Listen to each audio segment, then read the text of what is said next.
What if the real reason you're not seeing results in your health isn't your diet at all, but the other inputs you feed your life every day? Once I started applying this one principle I'm about to share with you, my digestive issues, my skin issues, and my low energy levels all completely reversed.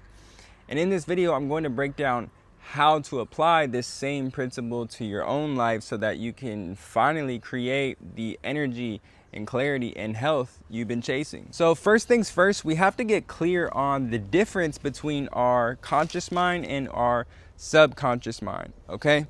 So our subconscious mind could be called the ego or the autopilot mind or the unconscious mind or the monkey mind, right? It's always talking. Those are those thoughts always playing in the back of your head. Maybe it's a song playing that you didn't even consciously choose to start playing, right? Keeping in your head. Those are those thoughts always playing throughout the day. The monkey mind, the subconscious mind, okay? The conscious mind, also known as the higher self, God, source, universe, whatever you like to call it or label it, that is the mind those are the thoughts that are like, hey, you know you shouldn't be doing this right now.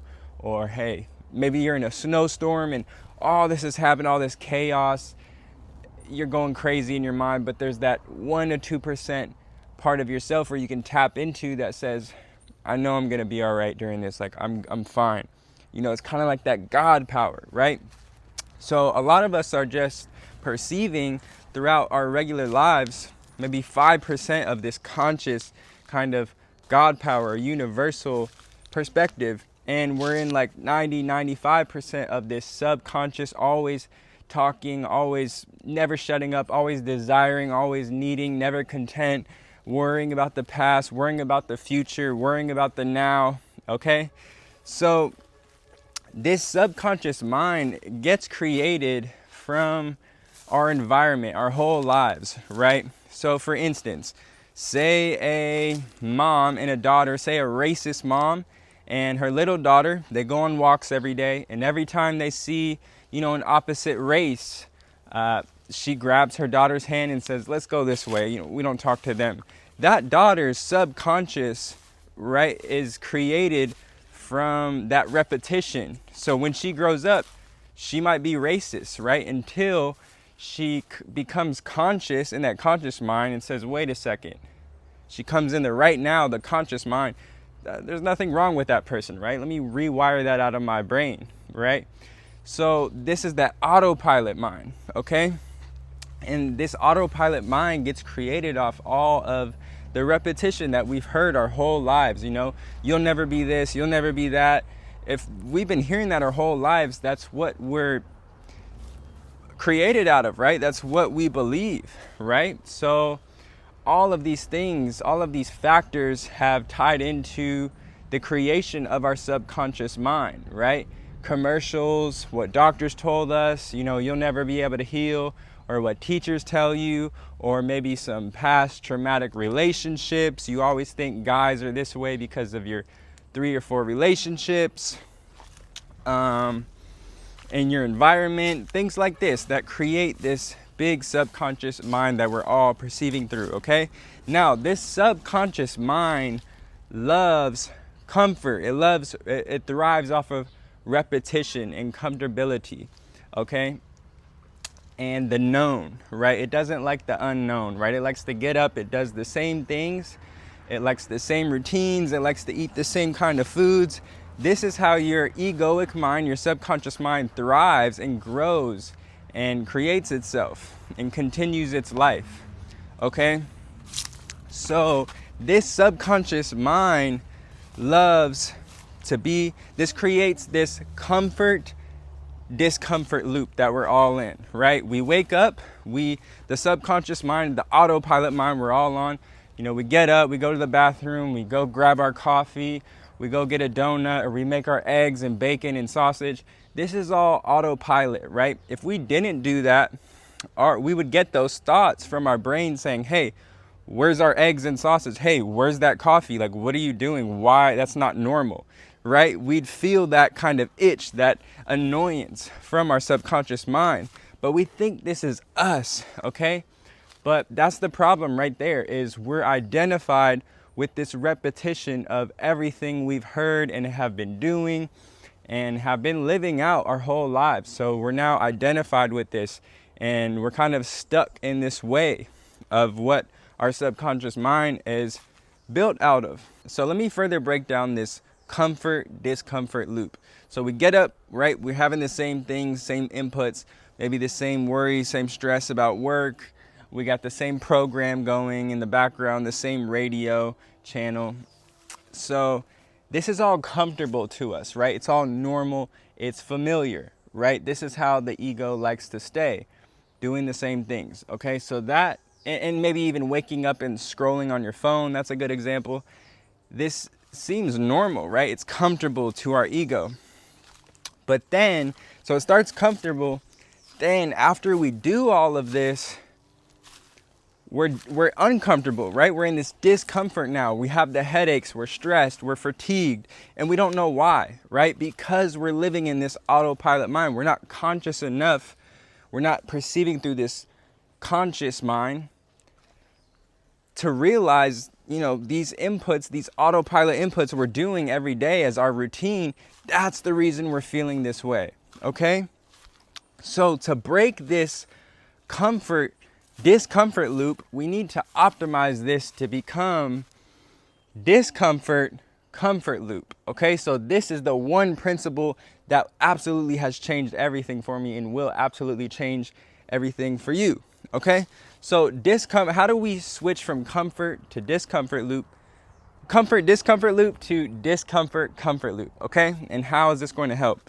So when we have that urge in the morning, we'll just use the morning as an example, to maybe you always get up on your phone as soon as you wake up and scroll. Okay, so when you have that urge, I want you to kind of just see that urge, see that thought as a cloud, okay? And see yourself as the sun in the sky. And you don't have to identify with this cloud. Kind of just see it, disidentify with it, detach from this thought, this urge, and see it as a cloud. Become the witness, become the observer of this cloud, of this thought, and just watch it go by. Don't judge it.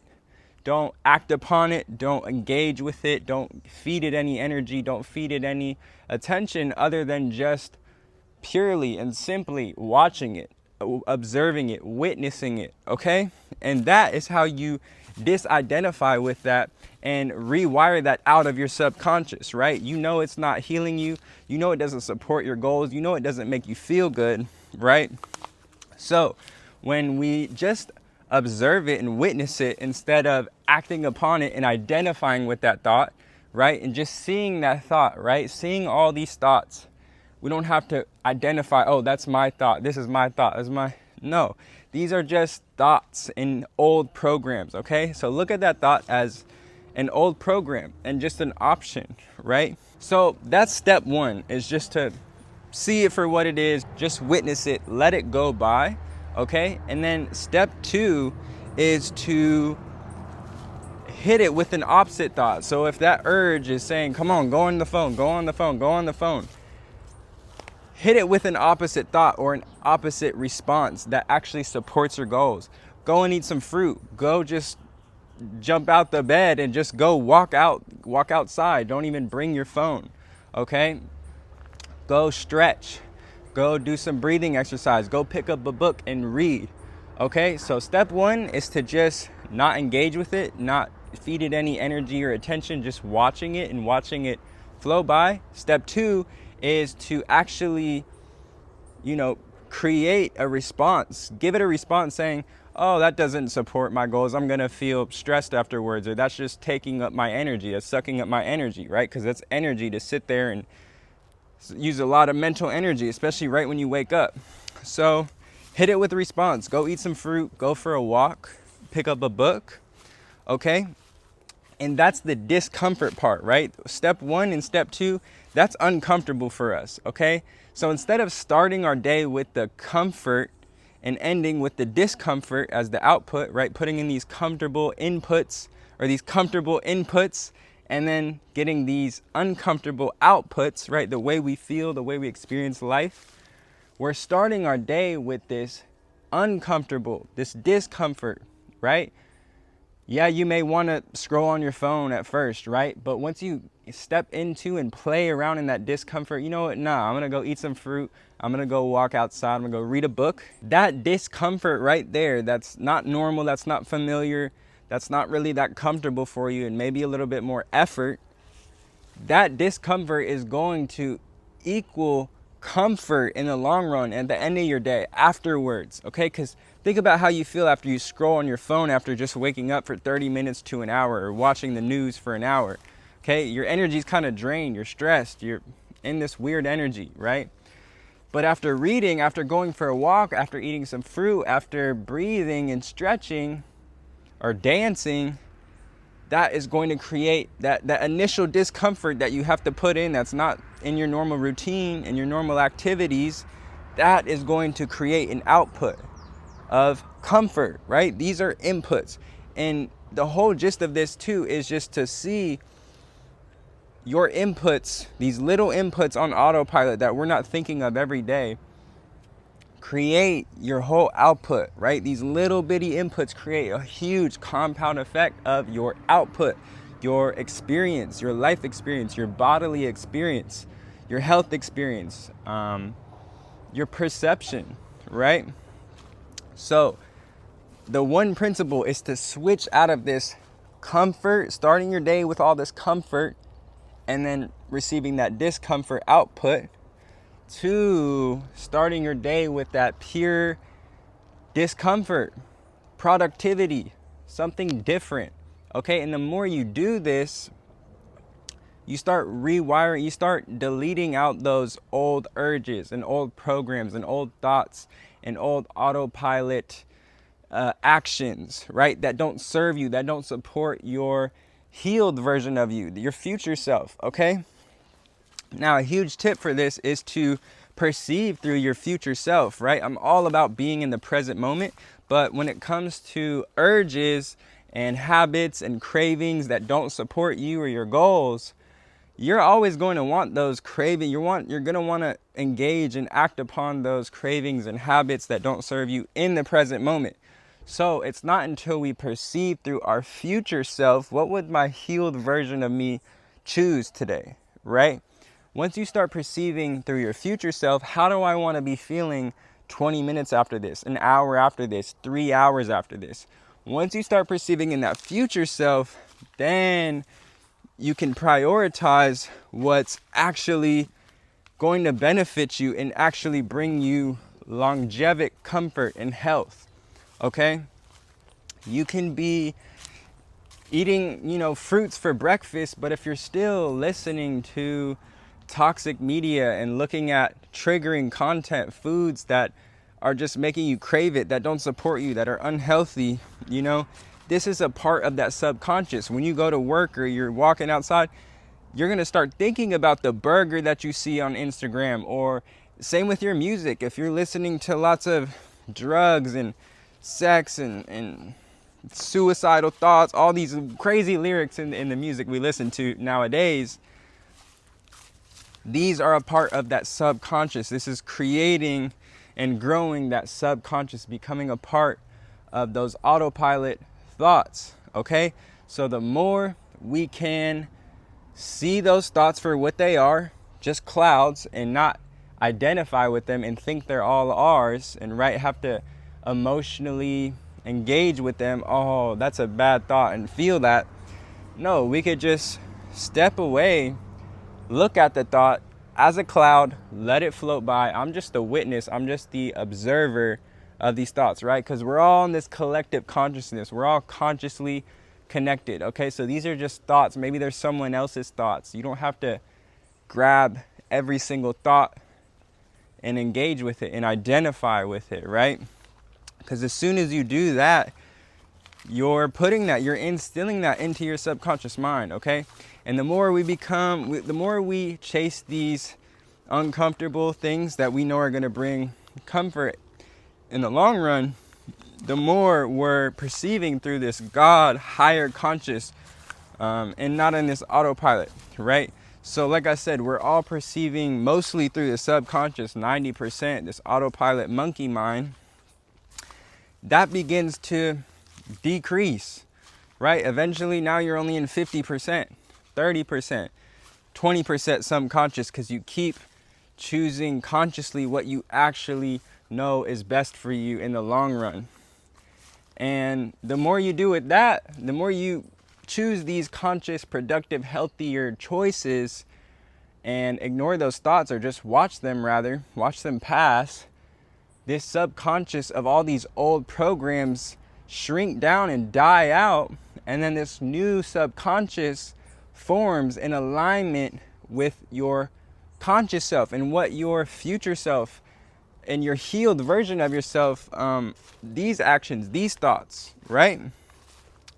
So when we have that conscious and subconscious alignment, this is how we attract what we want, right? Because a part of you may really want to be having a strong body or a healed digestion and stuff, but if you're still thinking about all this, having these limiting beliefs that maybe a doctor told you 5 years ago, or this person, or a past experience, there's a disalignment right there, okay? You can't fully attract this life and this body and this clarity and this mentality you want, right? So the whole point of this is aligning our subconscious mind, that monkey mind that's always chatting, with our conscious mind, what we actually want to be feeling like, okay?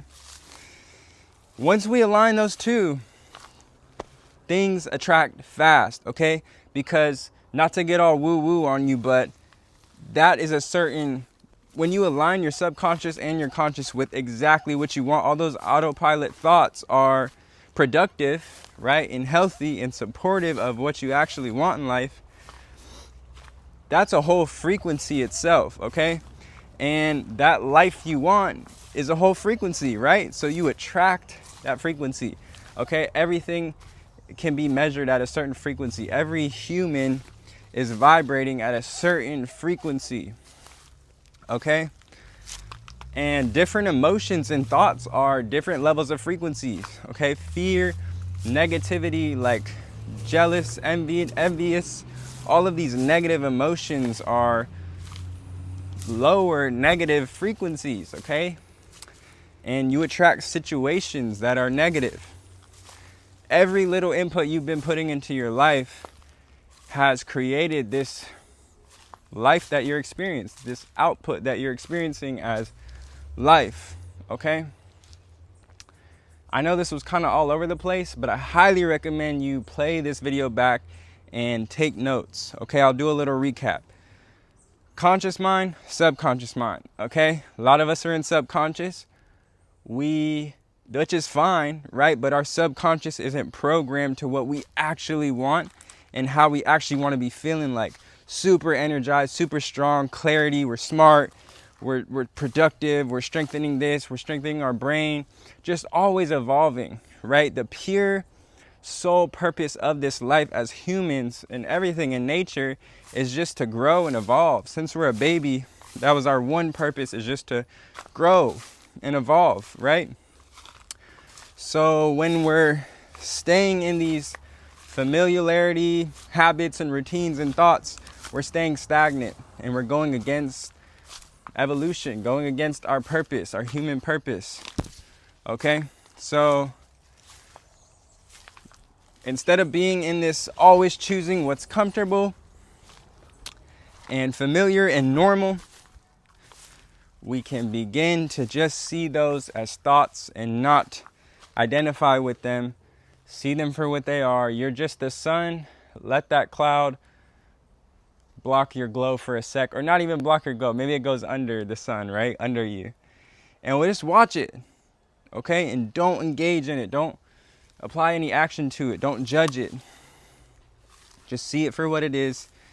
And then step 2 is to literally just respond to that with an action or an opposite thought that actually supports your goals and how you want to be feeling and where you want to be. And that creates this whole comfort output, this whole productive, healthier, newer, aligned output, aligned life, aligned reality, aligned perspective, aligned health, aligned body. Okay? So that's it for today. A lot of us are in this comfort discomfort loop, and the one principle that has changed absolutely everything for me and allowed me to track the life and body and health and clarity and strength that I've always wanted is to be in this discomfort comfort loop. Prioritize the discomfort as soon as you wake up. Start your morning, start your days with this discomfort and reap those comfort benefits along the way. So that's about it.